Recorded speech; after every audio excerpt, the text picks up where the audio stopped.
حضرت یوسف بن عبداللہ بن عبدالسلام، یہ حضرت عبداللہ بن سلام کے بیٹے تھے۔ یہ کہتے ہیں کہ میرے والد حضرت عبداللہ بن سلام حضور کے صحابی تھے، اور حضرت ابو دردہ ان کا آپس میں بڑا دوستانہ تھا۔ کہتے ہیں میں ملنے چلا گیا حضرت سیدنا ابو دردہ بیمار تھے، تیمارداری کرنے گیا۔ کہتے ہیں میں جب گیا تو مجھ سے کہنے لگے بھتیجے تو کیسے آ گیا؟ میں نے کہا آپ کا اور میرے ابا جی کا یارانہ بڑا تھا، دوستی نبھانے آیا ہوں، تو آپ پر آخری وقت تھا، نزع کا عالم تھا، میں نے کہا کوئی نصیحت کرے۔ تو حضرت ابو دردہ کہنے لگے بیٹا مجھ پر وہ وقت ہے کہ بہت بڑا جھوٹا بھی اس وقت میں سچ ہی بولتا ہے، اس وقت میں سچ بولتا ہے، سچ۔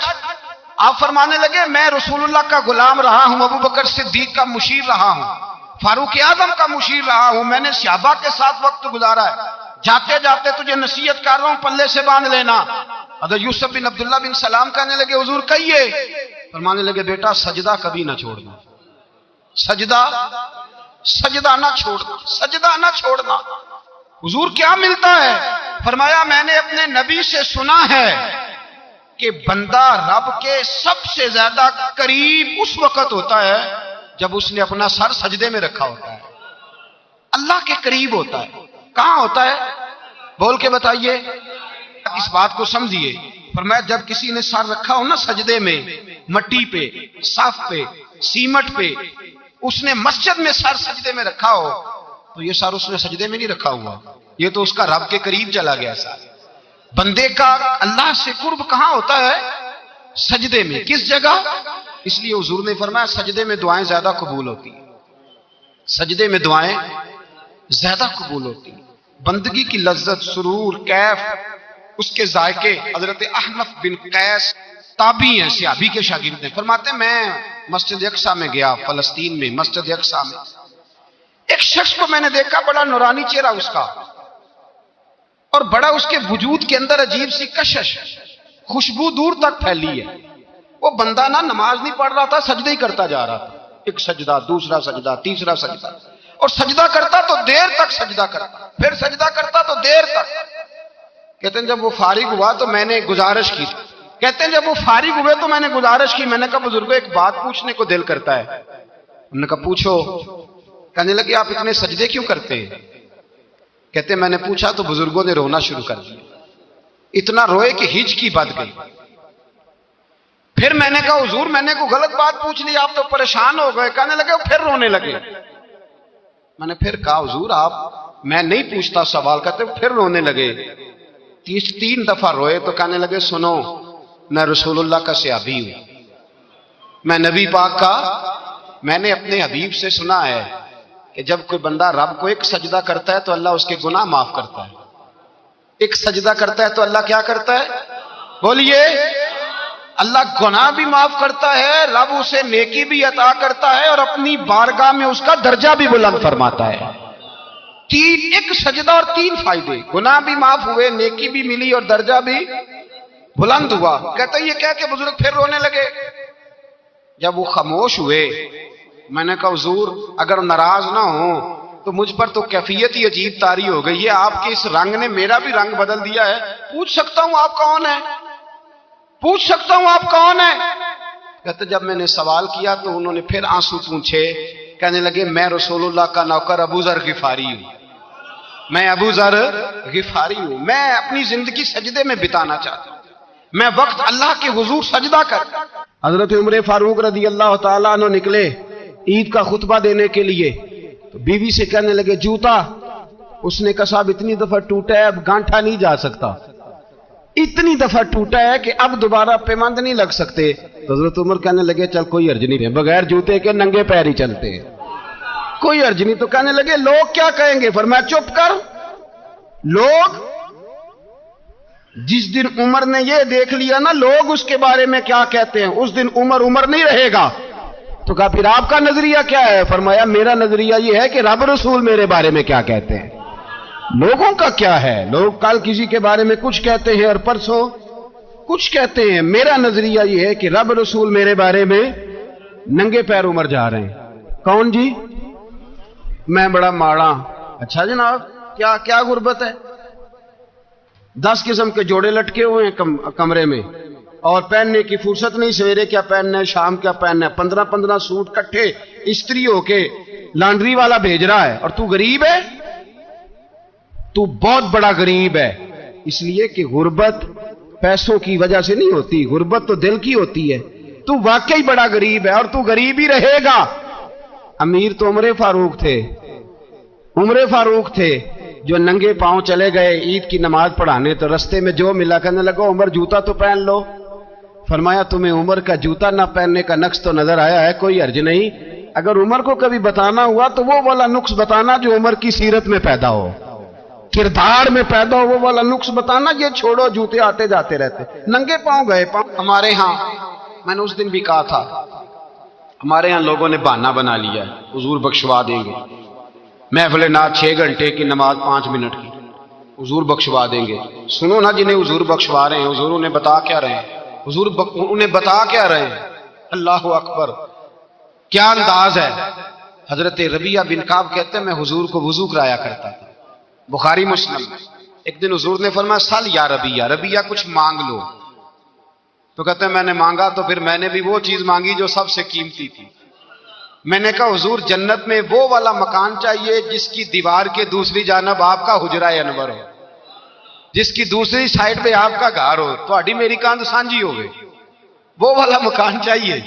نبی پاک نے فرمایا جا تجھے دیا، جا تجھے، بولیے جا تجھے، کمال ہو گئی، جا تجھے دیا۔ کون دیتا ہے؟ دینے کو منہ چاہیے، دینے والا ہے سچا ہمارا، میں جا تجھے دیا۔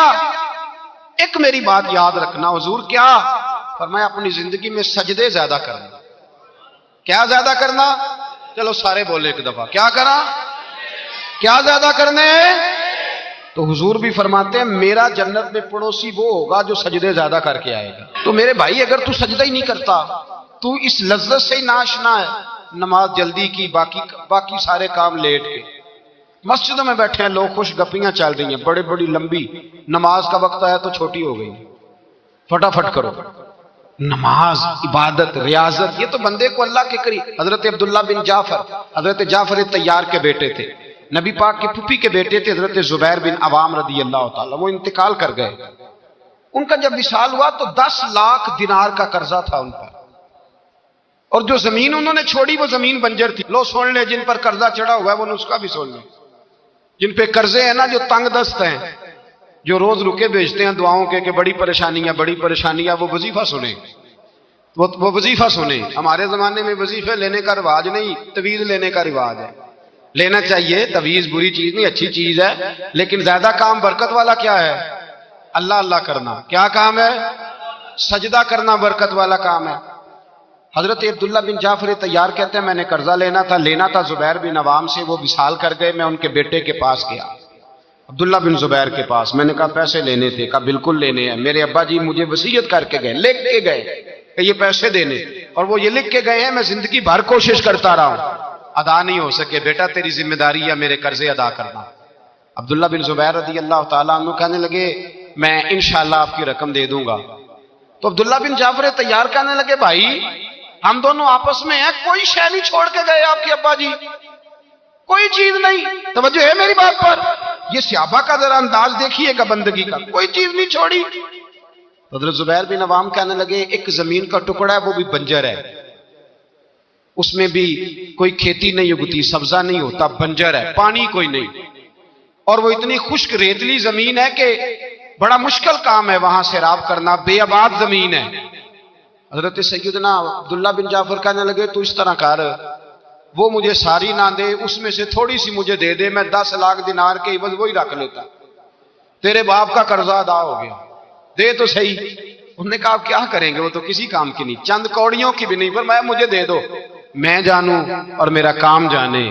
او بھائی یہ تھے بندگی والے لوگ، یہ تھے جن کا رب سے رشتہ ہے، جنہوں نے حضور کے صلی اللہ علیہ وسلم کے پاس بیٹھ کر بندگی سیکھی تھی۔ کہتے زمین کا ٹکڑا لے لیا، بنجر بے آباد ریتلی زمین، جب میرے حصے میں آئی پہلے دن اپنے غلام سے کہنے لگے جو جگہ تجھے زیادہ سخت لگتی ہے نا وہاں میرا مصلی بچھا دے، جو تجھے زیادہ بنجر بے آباد لگتی ہے وہاں مصلی بچھا، مصلی بچھا۔ غلام نے مصلی بچھایا تو عبداللہ بن جعفر نے اللہ اکبر کہہ کے نیت باندھی، یہ حضرت جعفر طیار کے بیٹے ہیں، حضرت علی کے بھتیجے. انہوں نے نیت باندھی نماز کی، سر سجدے میں رکھا، رونے لگے، کہنے لگے اللہ میں بھی تیرا بندہ اور جس سے لینے تھے وہ بھی تیرا بندہ، خدا بندہ ہمارے درمیان مہربانی فرما، کرم نوازی کر، رحمت کا فیصلہ فرما. اتنا روئے کہ مصلی بھیگ گیا. کہتے اتنا تڑپ رہے تھے کہ صحابہ اکٹھے ہو گئے ان کے گرد، مصلی بھیگ گیا. جب بھیگا ہوا مصلی نماز مکمل کر کے اٹھایا نا، کہتے مصلی اٹھایا تو نیچے سے اللہ نے پانی کا چشمہ جاری فرما دیا. اللہ نے پانی کا چشمہ جاری کر دیا. فرمایا بناؤ حوض، کرو کھیتیاں سیراب. فرماتے ہیں جہاں ایک درخت نہیں اگتا تھا اللہ نے پورا باغ اگا دیا. جہاں ایک پھل نہیں ہوتا تھا وہاں عالی شان پھل لگ گئے، قرضے بھی ادا ہوئے. حضرت زبیر بن عوام کے بچوں کے پاس مال دولت بھی بچ گیا. لوگ جب کہتے ہیں یہ ساری کس چیز کی برکت ہے، اور فرماتے یہ ساری سجدوں کی برکت ہے، یہ رب کی بندگی کی برکت ہے. جی اس کی بارگاہ میں نماز پڑھنے کی مسلمان توجہ نہیں کرتا، توجہ نہیں. جاگ رہے ہیں آپ حضرات؟ یہاں کوئی حکومت اعلان کرے نا کہ ہر نماز کے بعد 500 روپیہ، کتنا جی؟ میرے خیال کسی بھی نہیں ہونا مسجد. او خدا کے بندو بات سمجھو. رب فرماتا ہے تو مسجد آدھا میں تجھے برکت عطا کروں، میں تجھے برکت دوں گا. میں ایک صحابی کہتے ہیں مجھے اکثر یہ حضور کا فرمان سنتا تو میرے دل میں خیال آتا آخر اللہ کس طرح برکت دیتا ہے اللہ آخر. ایک صحابی کہتے ہیں نبی پاک صلی اللہ تعالی علیہ وسلم نے فرمایا عبادت کرو اللہ برکت دے گا. میرے دل کے اندر خیال آیا کس طرح، آخر اللہ کس طرح سے نوازتا ہے، رنگ کیا ہے؟ کہتے میں یہ بات سوچ کے نا تو مجھے قضائے حاجت کی حاجت ہوئی. پخانہ پیشاب کے لیے میں نکلا تو ایک جگہ دور جا کے میں بیٹھا کھیتوں میں، دور جا کے. کہتے میں پیشاب کر رہا تھا تو ایک چوہا اپنے بل سے نکلا اور ایک ہیرا میرے پاس رکھ گیا. میں پیشاب کر رہا ہوں، کہتے پھر گیا اندر تو ایک ہیرا اور رکھ گیا، پھر گیا تو پھر رکھ گیا، پھر گیا تو پھر رکھ گیا. کہتے 15 ہیرے چھوڑ گیا. اب میں فارغ ہوا، وہ ہیرے اٹھائے گھر نہیں لے کے گیا، مسجد نبوی میں گیا کہ حضور سے پوچھوں میرے لیے جائز بھی ہیں کہ نہیں. بلوں سے نکل رہے ہیں، بلوں سے پیسے نکل رہے ہیں، ہمارے سارے بلوں میں ہی چلے جاتے ہیں. بلوں سے پیسے آ رہے ہیں صحابہ کو، برکت دیکھیں عبادت، بلوں سے پیسے آ رہے ہیں، بل سے. فرماتے ہیں میں وہ ہیرے اٹھائے تو در رسول پہ جب میں نے پہلا قدم رکھا نا مسجد نبوی میں تو مجھے بتانا نہیں پڑا، میرے مصطفیٰ نے میرا چہرہ دیکھا اور مسکرا کے فرمایا پتہ چلا ہے اللہ کس طرح نوازتا ہے، خبر ہوئی ہے اللہ کس طرح نوازتا ہے. فرمایا رب کی بارگاہ میں جھکے رہو، وہ تمہیں وہاں سے دے گا تمہارا گمان بھی نہیں گیا ہوگا. اس کے حضور تو آؤ، اس کی جانب تو توجہ کرو. بندگی کی اپنی ایک لذت ہے، سجدے کا اپنا ایک ذائقہ ہے. اگر آپ نبی کریم سید عالم صلی اللہ تعالی علیہ وسلم کی عبادات کو ملاحظہ کریں نا تو سرکار کی زندگی میں کثرت ہے عبادت. اعلان نبوت سے پہلے کتنے کتنے مہینے حضور غار حرا میں عبادت کرتے، تنے تنہا. حرم کعبہ قریب تھا لیکن وہاں رش ہوتا تھا، لوگ ہوتے تھے. فرمایا میں اکیلے میں اپنے رب کو منانا چاہتا ہوں. کتنے کتنے ایام حضور غار حرا میں عبادت کرتے.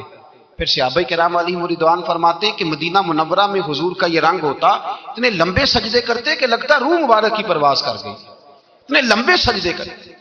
حضرت سیدنا معاذ بن جبل رضی اللہ تعالیٰ عنہ فرماتے ہیں 3 دن ہو گئے حضور چلے گئے، مدینے میں نظر ہی نہیں آ رہے. صحابہ پریشان، ابو بکر صدیق، عمر فاروق، عثمان غنی، مولا علی ڈھونڈتے پھرتے. حضور سید عالم صلی اللہ علیہ وسلم کا پتہ نہیں. فرماتے ہیں جناب صدیق ایک بار گھومتے گھومتے جبل سلا کی پہاڑی کے قریب گئے. ایک چرواہا بکریاں چرا رہا تھا، اس سے پوچھا تم نے میرے محبوب کو تو نہیں دیکھا؟ تو کہنے لگا مجھے نہیں پتا تمہارے محبوب کون ہے. ایک آدمی آج 3 دنوں سے غار میں رو رہا ہے، اتنی شدت کے ساتھ روتا ہے کہ میری بکریاں جا کے غار کے سامنے بیٹھ جاتی ہیں. بکریاں بھی روتی ہیں، میں بڑا کھینچتا ہوں پر لوٹتی نہیں. رات کو گھر لے کے جاتا ہوں تو جاتی نہیں، سویرے باڑے سے نکالتا ہوں تو دوڑی ہوئی آتی، پھوٹ پھوٹ کے روتی ہیں. لیکن حال یہ ہے کہ دودھ پہلے سے بھی زیادہ دیتی ہے. حضرت ابو بکر صدیق کہنے لگے یہی تو میرے رسول پاک علیہ السلام کے نبی ہونے کی علامت ہے. اس صحابہ کو بلایا. 3 دن سے حضور سجدے میں، کتنے دنوں سے؟ یہاں سجدہ لمبا ہو جائے تو امام کے پیچھے لوگ بھاگنے لگتے ہیں کہ صاحب آپ تو فارغ ہیں، مجھے تو ڈیوٹی پہ بھی جانا تھا۔ 3 دن سے حضور سجدے میں، اتنا طویل سجدہ، اتنا طویل، صحابہ کہتے ہیں قدموں میں جا کے لگے، محبوبہ بس کریں آ جائیں۔ حضور نے فرمایا رب نے سورہ ہود نازل کر دی ہے، سخت حکم آ گئے ہیں۔ وہ کہتا ہے میں تیری امت سے حساب پوچھوں گا، میں اپنے رب کو منا رہا ہوں، بکر جاؤ مجھے منا لینے دو۔ حضور نے ہمیں بتلایا ہے کہ رب کو سجدہ کریں تو رب مانتا ہے، اس کو منانے کا طریقہ سجدہ کرنا ہے، جھکنا ہے، عبادت کرنا ہے۔ کہا وہ مانے گا تو میں آؤں گا۔ تڑپ گئے صحابہ۔ اور ایک روایت ایسی بھی ہے کہ جب بات نہ بنی تو حضرت فاطمہ سے عرض کیا۔ حضرت فاطمہ شام کا سناٹا چھایا، اپنے آپ کو کپڑوں میں لپیٹا، دائیں بائیں شہزادوں کے لیا تو حضور کی بارگاہ میں گئیں، کہنے لگی محبوبہ بس کریں گھر آ جائے، مدینہ سونا ہو گیا ہے، مسجد نبی کی دیواریں بھی روتی ہیں، یا رسول اللہ ستون مجھ سے آپ کا پوچھتے ہیں گھر آئیں۔ نبی پاک نے فرمایا فاطمہ تو بھی دعا کر، میں بھی دعا کرتا ہوں۔ حضرت فاطمہ بھی ساتھ والے کونے میں سجدے میں گر گئی، پھر دعا ہوئی، پھر التجا ہوئی۔ حضرت جبریل آئے، کہنے لگے محبوبہ رب کہتا ہے سار اٹھاؤ، وَلَسَوْفَ يُؤْتِيكَ رَبُّكَ فَتَرْضَىٰ، اللہ فرماتا ہے میں آپ کو اتنا دوں گا کہ آپ مجھ سے راضی ہو جائیں گے۔ تو حضور تو سجدے کے عالم میں۔ حضرت سیدنا عبد الرحمن ابن عوف کہتے ہیں میں حضور کے ساتھ تھا، ہم مسجد نبی سے نکلے تو سامنے ایک باغ آیا، حضور فٹافٹ گئے اور باغ میں سر سجدے میں رکھ دیا۔ دیر تک حضور نے سجدہ کیا، اتنا لمبا کہ جیسے کسی کی روح پرواز کر گئی۔ کہتے میں حضور فارغ ہوئے تو عرض کی حضور اتنے لمبے سجدے کی وجہ؟ تو فرمایا میرے پاس جبریل آئے تھے اور انہوں نے کہا یا رسول اللہ رب کہتا ہے آپ کا جو امتی ایک بار درود پڑے گا اللہ اس پہ 10 رحمت